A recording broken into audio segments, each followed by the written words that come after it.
honest. This guy here has some wonderful experiment.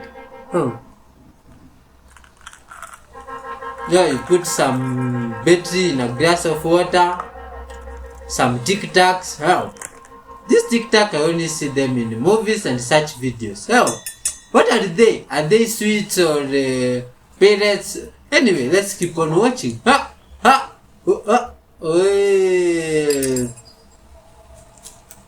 Is this magic or physics or what is this?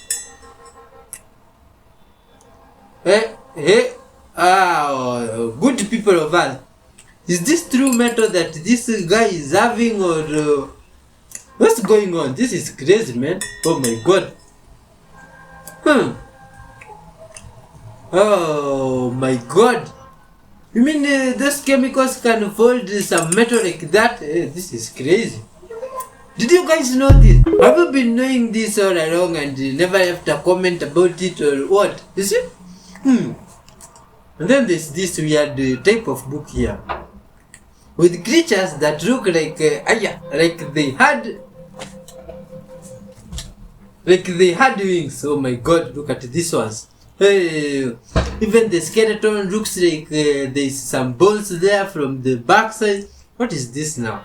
Wonderful things. Do you think there is some creatures here on Earth that have wings or used to have wings? You leave your comments, man, because now this is insane.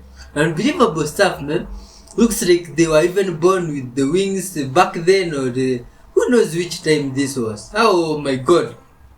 And others even had feathers. If this is not a storybook, it is crazy wonderful sauce. You see? Okay, I don't know what this is, but this is freaking me out. I bit into this apple and kept biting, and it was delicious, really delicious, until I got to that. What is that? And as you can see, I took a little bit of a bite out of it, and it really grossed me out because this is soft. The apple is perfect until you get to that. It's like a thing in the apple. It's like a tumor, an apple tumor or something. I have no idea what this is, but oh yeah, okay, so it separates right from it. What is this? Okay, and I'm telling you, this part was delicious. You couldn't tell any difference, but this is, I bit that thing, and it wasn't just the texture, it tasted nasty. What is this? Oh my gosh. What is going on?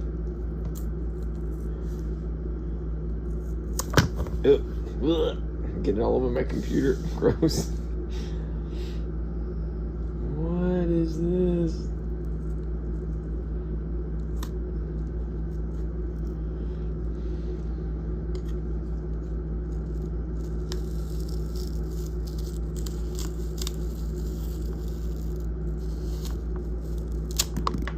Okay, there's more. It honestly looks like another little apple inside the big apple.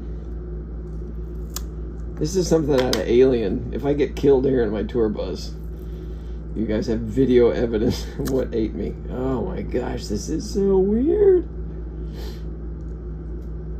I've never seen this before.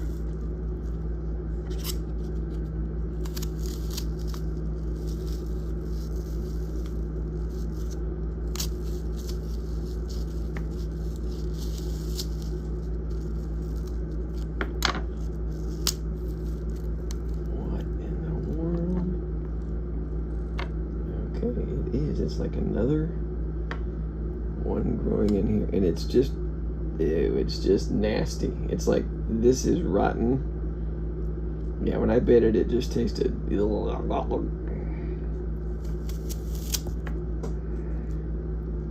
clean that up.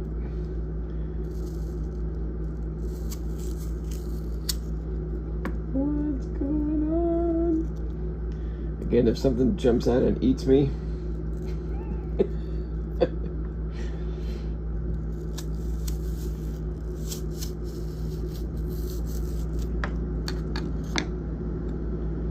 This is crazy. Alright, I'm going to take a picture of this while we're sitting here. Wow. keep going here.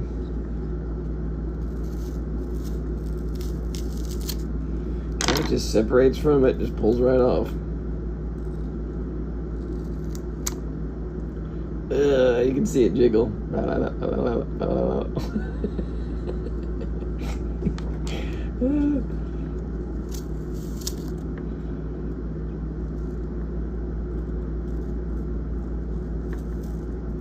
Okay, this is something hard in here. It's like a seed. It's the alien. It's gonna be angry when I cut into his head. Oh. Okay. This is just grossly fascinating.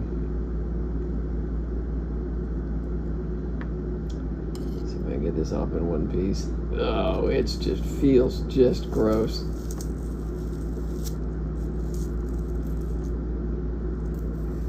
I couldn't spit it out any quicker. It was just nasty.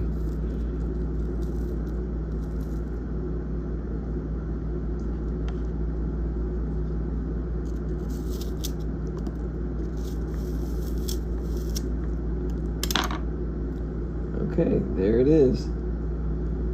Wow, that was inside the apple, and it's just rotten. Blech. Okay, there's our science experiment for the day, ladies and gentlemen. A rotten apple inside another apple. At least I think it's an apple. Let me smell it. Oh, it smells like rotten apple. Okay. That was fun. Oh man, such an apple a day makes the doctor afraid. Words of power are an important part of magic, but how are you spelling your spells? There are certain ways of writing letters called magical scripts, which are used to write spells or talismans. They gain a special power from only being used for ritualistic purposes, and from being used by magicians over and over, like the script you're seeing here, which is called the Theban script, and it's from Cornelius Agrippa's 3 books of occult philosophy, which this is one of the first English translations of. There are other magical scripts, like this one called the Crossing of the River, which are for the Hebrew alphabet as opposed to the Theban, which is for the Latin alphabet. Let me know if you want to learn more about this enchanted way of writing your magic words. Oh, do you believe in those stuff, good people, Val?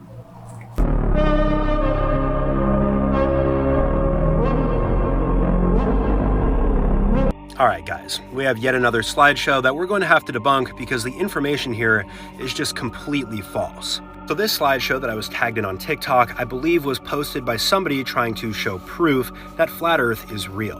The first slide shows the capital of Chile, Santiago. The second slide claims to show the peak of Mount Everest in the same photo. And the third slide shows Santiago to Mount Everest, which is approximately 18,000 kilometers. Very far away. Now, obviously, the Earth does have a curve to it, which means this would be impossible for you to be able to see the top of Mount Everest, regardless of how tall it is, from Santiago, Chile. In reality, there is a very well-known mountain range that borders Santiago, Chile, known as the Andes. I'm sure that you guys have heard of it. And even if the Earth were completely flat, you still wouldn't be able to see Mount Everest from Santiago. The Andes would block your view. So let's do some background research before posting these types of slideshows, because this one went super viral with a ton of misinformation. Oh man, so you're saying to be honest is a good thing. So why are they teaching the globe model? Well, you see, the globe is a container, and it's a container of all the known land. And you see, have you heard of such a thing as no-fly zones? For instance, you can't fly in certain areas near the Arctic Circle or the Antarctic Circle. The reasons being is because there are lands there that we're not supposed to know about. I'll give you one example. Sir Captain George Hubert Wilkins, a contemporary of Admiral Byrd, he flew beyond Antarctica 5,000 miles, according to his records, and he said that he found there many, many lands and peoples 5,000 miles beyond Antarctica. That's just one example of an explorer who has found lands that are not at all on any of our maps. They are excluded from all of our maps. That's why international pilots have such a thing as no-fly zone, because they don't want those lands to be discovered. Huh. Honesty. Honesty, honesty. How do you weigh a baby hippo? Let's see. The way it like this. This is a good vibes baby. Wonderful, man. A wonderful creature with some good vibes adding here. Just having some good time there in the weighing machine. And you find that the baby there is 48 kilograms. That's not a lightweight baby. This time your country. This is interesting, man. You see? Good vibes. This world is full of interesting places and just wonderful sights to look at. Oh my god, look at these ones. They have even made an entrance to their tree home. Oh, this is interesting. Those are some pretty educated beasts, you see? And then there's this crowd here that some people allegedly think it's a UFO. My friend, what do you think this is? Is this just some floating weird cloud or what's going on? Or just some aeroplane there that decided to be with clouds today and the clouds look like clouds? Or what is this thing? Or is it just those UFOs pretending to be clouds? Oh my god, it is really poor at pretending, you see? Because it is way above the clouds and yeah, this one you can really doubt is a cloud. Why is it moving like that? Good people of Earth. You see this weird stuff. Or what do you think about them? You see? You leave your comments, man. Just like this place we are seeing here. Some very, very weird place. In some place surrounded by snow. Crazy.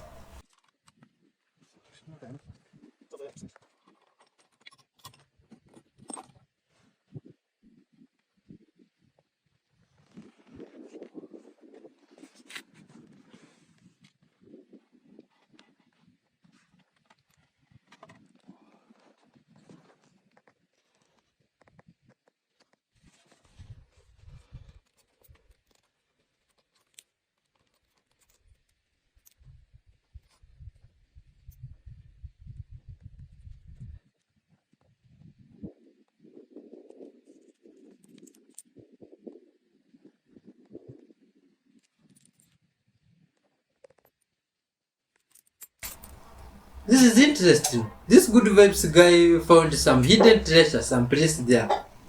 Who used to hide these things? People from the past must have been very strange. Because now, why would you hide stuff like this, which could have been of most value back then, you see? Or did they hide it because for the people of the future to see this stuff? You leave your thoughts on it. And then this, what there looks like some crazy stone dagger. Oh, what was this one used for? Caveman must have been really wise back then, you see?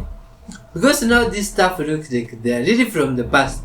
You mean those people back then could make tools like this and it was hard for them to make clothes? No, this one is really questionable, you see? But you leave your thoughts on it, man. Maybe they just decided to be fans of making stone tools. Or what do you think? When you read a book like the Song of Songs, your first reaction is, what is this book doing in the Bible? They certainly never taught it to me in Sunday school, and there's no mention of anything spiritual in it from beginning to end. There's nothing about salvation, there's nothing about prayer or heaven. God isn't even mentioned once. In fact, there are 2 books in the Old Testament in which God is never mentioned once, and both happen to be romances. The other is Esther, which we'll be looking at later. But here is a book with nothing spiritual in it and no mention of God. And at first, for many years, I never preached from it. I didn't know what to make of it. I really didn't. And I think I'm not alone in that. Well, now let's begin with the title, Song of Songs. That's because Hebrew, as a language, doesn't include any adjectives. You can't say this is the most fantastic song, or this is brill, or whatever is the latest adjective. You can only use nouns. So instead of saying the greatest song, you say the Song of Songs. Instead of saying the highest king, you say the King of Kings. Or the greatest Lord, the Lord of Lords. So Song of Songs means this is the best. This is the greatest. And maybe it is a great song, but why on earth is it in the Bible? It's not only not spiritual, but it's terribly sensual.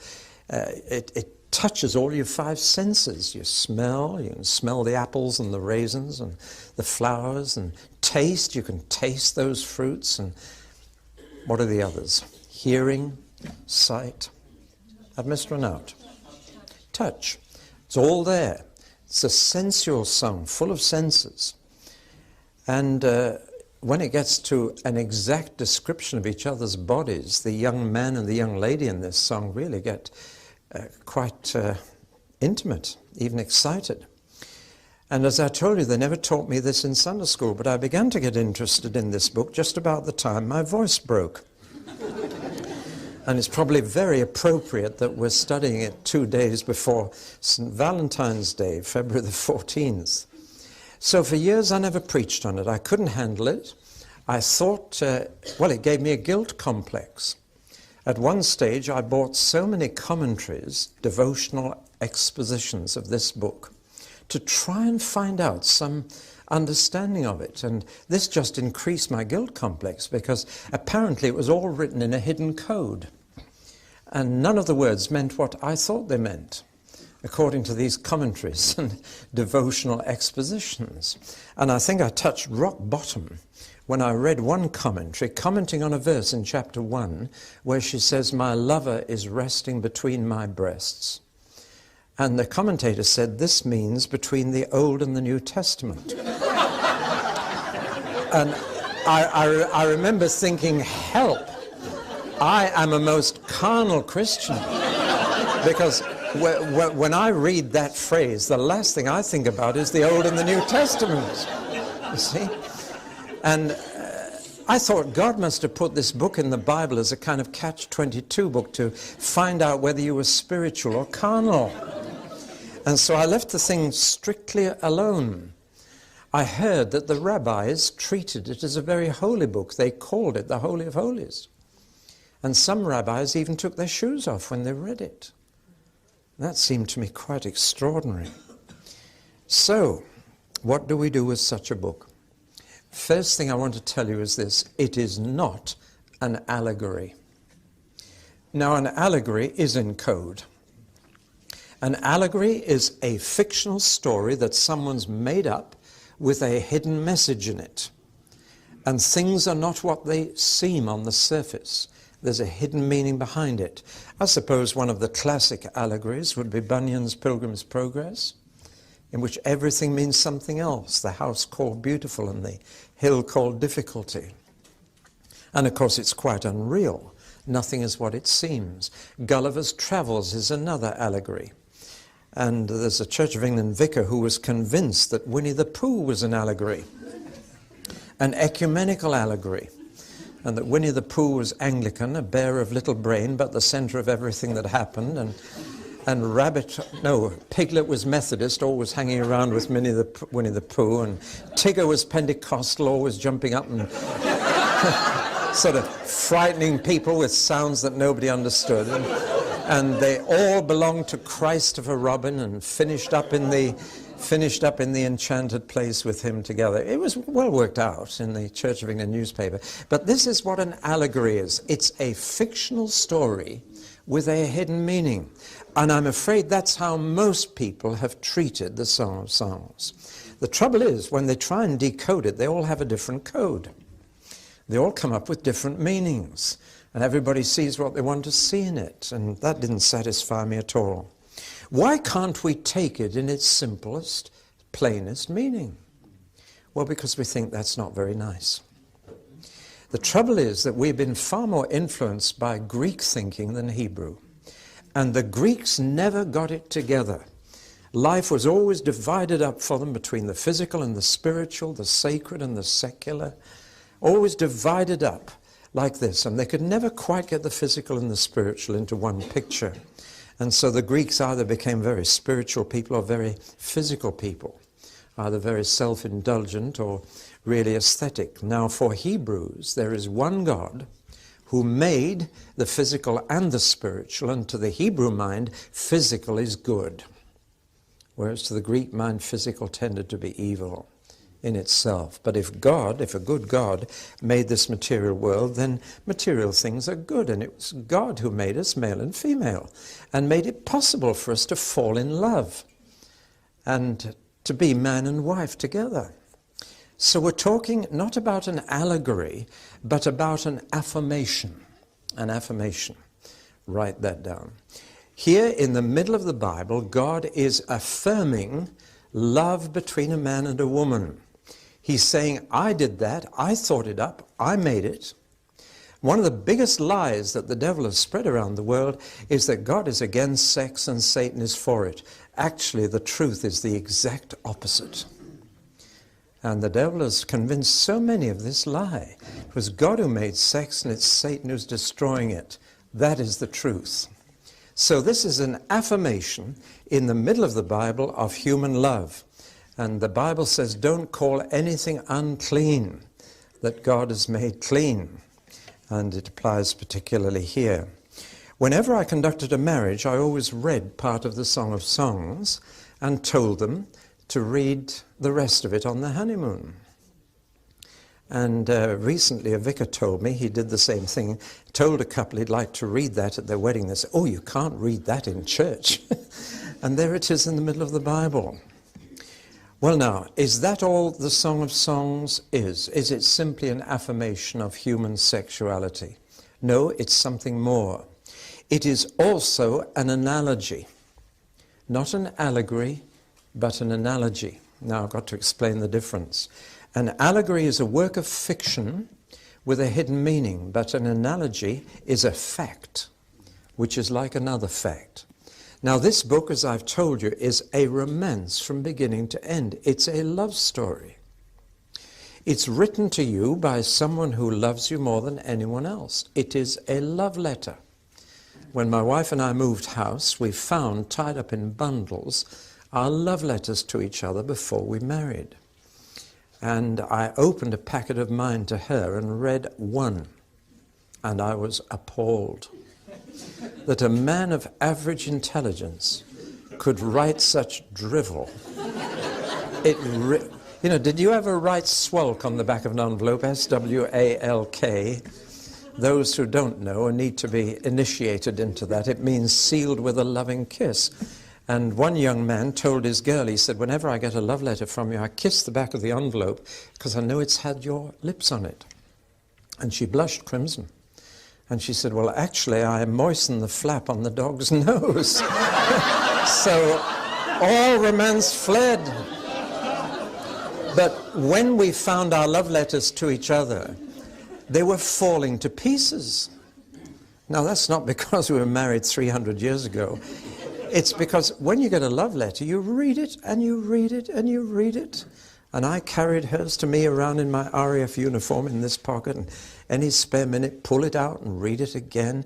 Now, when I get a brown envelope with a little window on the front, I don't do that with it. Especially if it says HM Revenue at the top, you know. But a love letter you read and read again. Have you ever thought of looking at the edge of your Bible? Just look at the edge of your Bible closed and see where it's dirty. You ever tried that? It's a sobering thing. But see, it's a love letter, and it's to be read as a love letter. And it's the story of a romance of how God went looking for a bride for his son. That's what it's all about. And it finishes with a wedding. The whole thing is a love story, but here is a book right in the middle that is a love story. And romance is a key to reality. That's what this book is saying. Now, an analogy is when you say this, which is a fact, is like this, which is another fact. And Jesus was always using analogies. The kingdom of heaven is like. That's an analogy. Kingdom of heaven's like this or like that. He is starting with something that the people know and understand, and saying what you don't know or yet understand is like this that you do. And the analogy in this book is very simple. the love between a man and a woman is like the love between God and human beings. The two are like each other. And of course, the experience of human love is universal. 75% of pop songs are about love between a boy and a girl. It's the most common thing that we sing about, common experience to the whole wide world. And the Bible says your relationship to the Lord can be like that. You could be able to say of him, my beloved's mine and I am his. That's what it's meant to be like. It's an analogy. So we're going to use it as an analogy. It is a fact which illustrates another fact. No, man. God is love, so we should always spread love. You see, this lioness leads her cub home, attracting many people to watch. This is good vibes. Yo, you see? Oh, today is the day the lioness comes home after giving birth in the world. But these two lion cubs are a handful. They are scurrying around, even hiding under the car. You see, intrigued by this big metal object, but unwilling to come out down there. The lioness has no time to explore the car, and his intent is on getting their child, you see, and avoiding any potential danger from the humans. Despite the cubs not wanting to go, the lioness wraps her arms around them and is good vibes. This was her first time as a mom, and managing two cubs as well within her capabilities. You see, the new month, the cubs are curious about everything. This little other about also the presence of their mother, you see, and they want to explore and attract the attention of tourists. Oh, this is good vibe. Some red even came out of their car window to take photos. However, the lioness is filled with joy at the sight of her cubs. Oh, this is nice, man, you see, which brings some nourishment to her, although she's a little bit tired, you see. This situation will improve mother nature, you see, almost getting carried away, and just them to play around there, those cubs, you see. In the absence of immediate danger such as hyenas, the lioness will rest for a few moments and the cubs follow closely, knowing that as long as they are with their mother, nothing bad can happen. After scouting the route back to their pride, the lioness leads the cub through the grass and will soon be reunited with their family back to safety, which is good vibes, wonderful. So, you see, that animal, man, teaches us a lot of stuff, man, you see, and they're just incredible and wonderful.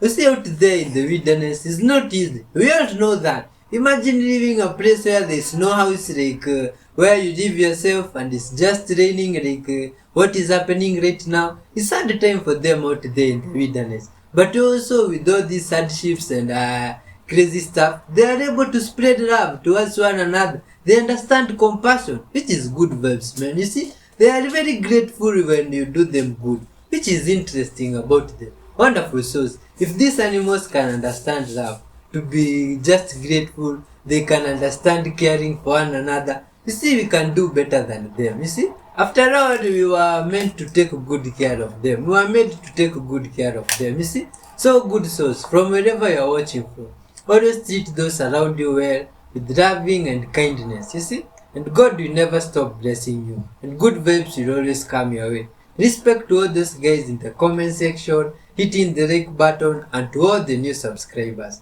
Much love to you guys, man. Till next time, bye bye, peace and love be with you. Good vibes.